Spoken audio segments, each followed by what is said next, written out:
Welcome to day 24, the next to the last day in our Advent devotional series.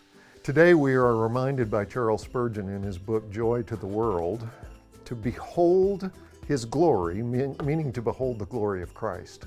Whenever we hear something secondhand, we try to picture in our mind what the person is telling us, right?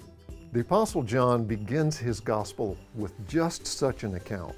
We try to picture what it must have been like to actually walk around with Jesus, to eat meals with Him, to be hugged by Him, to witness miracles done by Him.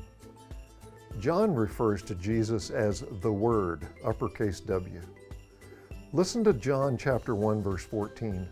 "And the Word became flesh and dwelt among us, and we have seen His glory, glory of the only Son from the Father, full of grace and truth." In trying to imagine what it must have been like to see with our own eyes the glory of Jesus Christ in the flesh, we must quickly admit that our imagination falls short. John was there, we were not. Yet the old saying, "Seeing is believing," didn't always hold up, even in Jesus and John's day. In fact, John tells us a few verses earlier in John chapter 1, verse 11, He, Jesus, came to His own, and His own people did not receive Him. Even the people that beheld His glory with their own eyes, they were the ones that rejected and crucified Jesus. So, as Spurgeon challenges us to behold His glory today, we must see without seeing, believe without seeing. The answer to this seeming dilemma is a gift to us from God called faith. Spurgeon says, "The Christian is a nobler being than to live and walk by sight.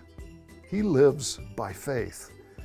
And to this day, there is a sight of Christ which can be held by faith." So, can you say today with the Apostle Paul, "The life I now live in the flesh, I live by faith in the Son of God who loved me and gave Himself for me"? Christmas Eve is a good day to ask Him to stir your faith and to ask Him to forgive you of your sin and to declare Him as your Lord and to behold His glory with fresh spiritual eyes. If you're already a follower of Christ, ask Him to give you fresh spiritual eyes to behold His glory today. And as you celebrate Christmas, remember the words of Paul in Romans 10:17.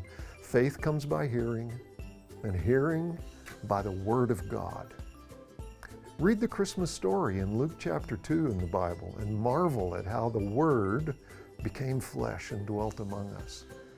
Behold His glory along with Joseph and Mary and the shepherds.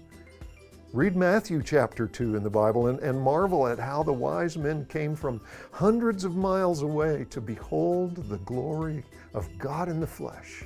One last quote from our Charles Spurgeon chapter for today.